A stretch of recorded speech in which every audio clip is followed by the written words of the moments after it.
ẹ̀yin èèyàn iléèwé lẹ ṣe ojúṣe tèmi wọ́n ní kábíyèsí lọ gba benin princess tó máa bá Queen Naomi gbé ritual sacrifice èyí tí wọ́n bá ti padà wọ inú palace. ẹ̀yin náà mọ̀ pé Christian ní Queen Naomi wọ́n dẹ̀ ti jọ sọ tẹ́lẹ̀ pé àwọn ò fẹ́ máa fọwọ́ kan nǹkan bí ẹbọ àti ètùtù because kò bá ìlànà wọn mu. wọ́n ní kábíyèsí ti lọ gba èèyàn kan láti Benin tó máa bá wọn gbé. ẹ̀yin èèyàn lé wọ́n ní bí àǹtí wa bó ṣe gbọ́ báyìí wọ́n náà fẹ́ fèǹtò. ẹ jẹ́ kí àjọgbọ́ gist yìí tó bá jẹ́ ìgbà àkọ́kọ́ nìyí tí ẹ̀yin olólùfẹ́ mi tí ẹ darapọ̀ mọ́ Mashola Gist TV mo kí yín káàbọ̀ sí orí tètò títèní. ṣé dáadáa lẹwà gbogbo lè ń kọ́ ṣàlàáfíà ni mo bá yín. inú mi dùn láti ṣe gist lénìí fún yín. ọlọ́run elédùmarè á dúró ti gbogbo yín o. ẹ̀yin èèyàn lé ẹ mọ̀ pé yorùbá ni mo máa ń sọ lórí channel mi. mo máa ń sọ̀rọ̀ nípa celebrity gist, royal gist, politics àti gbogbo nǹkan tó ń ṣẹlẹ̀ ní agbègbè wa ilẹ̀ wa nàìjíríà ní ilẹ̀ bàbá wa. èyí tẹ́ bá ti subscribe ẹ subscribe o so that tí n bá ti post any gist ẹ máa rí òkè òkè lọ́la yín á máa lọ́la yín ò ní lọ ìsàlẹ̀ láéláé. ẹ̀yin èèyàn lé ẹ mọ̀ pé àǹtí wa patú gan. wọ́n lọ bá àwọn olóyè tán rí létí mọ́ pé kí wọ́n sọ fún kábíyèsí pé kí wọ́n jẹ́ kí òun dúró sínú palace o so that òun á lè máa bá Queen Naomi gbé àwọn ẹbọ àti ètùtù. wọ́n ní kábíyèsí ní láyéláyé wọ́n ní kábíyèsí dààmú chief tó bring suggestion yìí wá pé àwọn ò ní lọ́wọ́ sí irú nǹkan báyìí pé kí ìyàwó kọ́kọ́ dúró sínú palace àfi ẹni tí Queen Naomi bá yọ́nú sí tó bá mú fúnra ara wọn pé kó dúró. ṣùgbọ́n tí wọ́n bá mú èèyàn kankan gbogbo wọn ló ń lọ ọ̀tá náà lọ ra lé síta. wọ́n dẹ̀ ní ifá ti fọhùn pé ìyàwó kankan wọn ò gbúdọ̀ jọ gbé pọ̀ mọ́ pé kí gbogbo wọn lọ gbé ilé ọ̀tọ̀ọ̀tọ̀ nítorí pé nǹkan burúkú lè ṣẹlẹ̀. ẹ̀yin èèyàn lé wọ́n ní bí kábíyèsí ṣe lọ háyà princess yìí láti ìlú Benin tó máa bá Queen Naomi gbé ètùtù àti gbogbo nǹkan tó bá fẹ́ ṣe on behalf of her nítorí pé born again ní Queen Naomi wọn dẹ̀ lè fọwọ́ kan irú nǹkan báyẹn nítorí kò bá ìlànà wọn mu ẹ̀sìn tó ń sìn. ẹ̀yin èèyàn lé ẹ jẹ́ ká jọ máa gbọ́ gist. wọ́n ní Brazilian ni bàbá obìnrin yìí wọ́n ní Yorùbá ni màmá obìnrin tí kábíyèsí gbà yìí. wọ́n ní Ilé Ifẹ̀ ni wọ́n ti bring her up. wọ́n ní ó dẹ̀ understand gbogbo nǹkan tó ń jọmọ́ ritual àti sacrifice. ẹ̀yin èèyàn lé no be small thing no.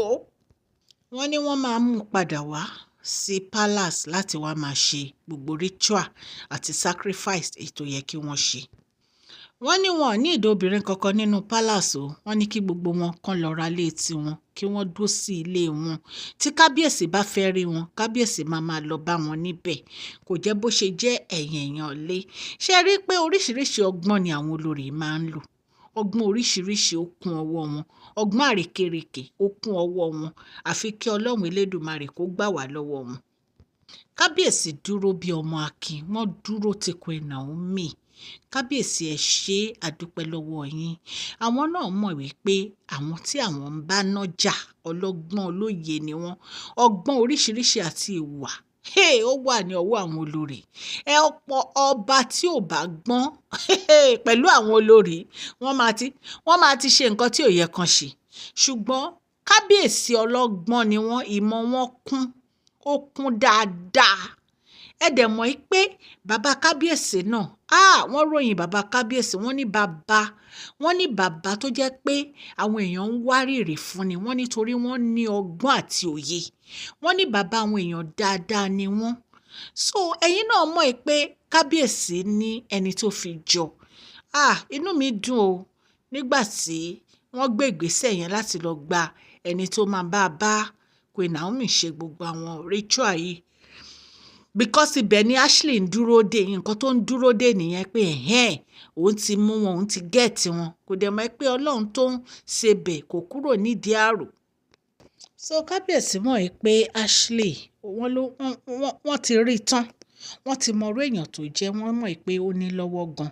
so kábíyèsí dẹ̀ ní láyéláyé àwọn ò lè lajú àwọn sílẹ̀ kí nǹkan tó ṣẹlẹ̀ tẹ́lẹ̀ kó tó wá ṣẹlẹ̀. Ẹ rẹ̀ pé ojú lásán ni kábíyèsí fi fẹ́ Ashley. Nígbà tí wọ́n employ èèyàn pé kó wá máa gbé sacrifice tó turn around tó di ìyàwó, kí lẹ expect? Àfi k'Ọlọ́run Elédùmarè ṣọ́ wa o. Gbogbo nǹkan tó tiẹ̀ ló ṣe ń palace yẹn, kábíyèsí ò tiẹ̀ gbọdọ̀ lajú wọn sílẹ̀ kírú nǹkan báyẹn ti ṣẹlẹ̀ mọ́. Ìtorí ẹ̀ ní kábíyèsí fi ní no, ó bẹ́tà káwọn wá aráàta tó máa gbé sacrifice yìí fún Queen Naomi on behalf of Queen Naomi. Ẹ̀yin èèyàn lé, ẹ̀yin náà dẹ̀ mọ̀ wípé kábíyèsí ti mọ̀ wọ́n lẹ́yọ kọ̀ọ̀kan ìwà tó ní kálukú ní. Ìwà tí Mariam ní àti olórí Rónkẹ́ wọ́n mọ̀. Ìwà tí Tèmítọ́pẹ́ ní, ìwà ìrẹ̀lẹ̀. Bí àti ẹ̀ tún ṣe gbọ́ gan, wọ́n ní born again ní Tèmítọ́pẹ́ gan. Wọ́n ní born again Christian ní olórí Tèmítọ́pẹ́. Bẹ́ẹ̀ náà ni Tóbi, ìwà Tóbi, kábíyèsí mọ̀ wá Tóbi. Gbogbo wọn báyìí lẹ́yọ kọ̀ọ̀kan ni kábíyèsí mọ̀ wá wọn. So ẹ̀yin èèyàn lé, it's not a small thing o ní kábíyèsí ń face nínú palace pẹ̀lú ọ̀rọ̀ Ashley yìí, because oríṣiríṣi ọgbọ́n àrékèrèké ló ń wá láti fi dúró sínú palace, kò fẹ́ kúrò níbẹ̀. Wọ́n ní so ní ìsìn Ashley kò ń ṣe ẹni tó ń gbé àwọn sacrifice kankan mọ́ fún kábíyèsí. Wọ́n ní the only person òní tó jẹ́ òníyàwó. Ibi tí kábíyèsí bá dẹ̀ fẹ́ sí ibẹ̀ ló máa dúró sí. So gist tá gbọ́ ní ẹ̀yin èèyàn lé, ta ní ká mú wá fún yín. Etí tẹ fi ń gbọ́ mi ò ní di, ọwọ́ tẹ fi ń tẹ subscribe, like oníkan ìsàlẹ̀ àpò. Ní àṣẹ Ọlọ́run òkè òkè lọ́lá yín á máa lọ.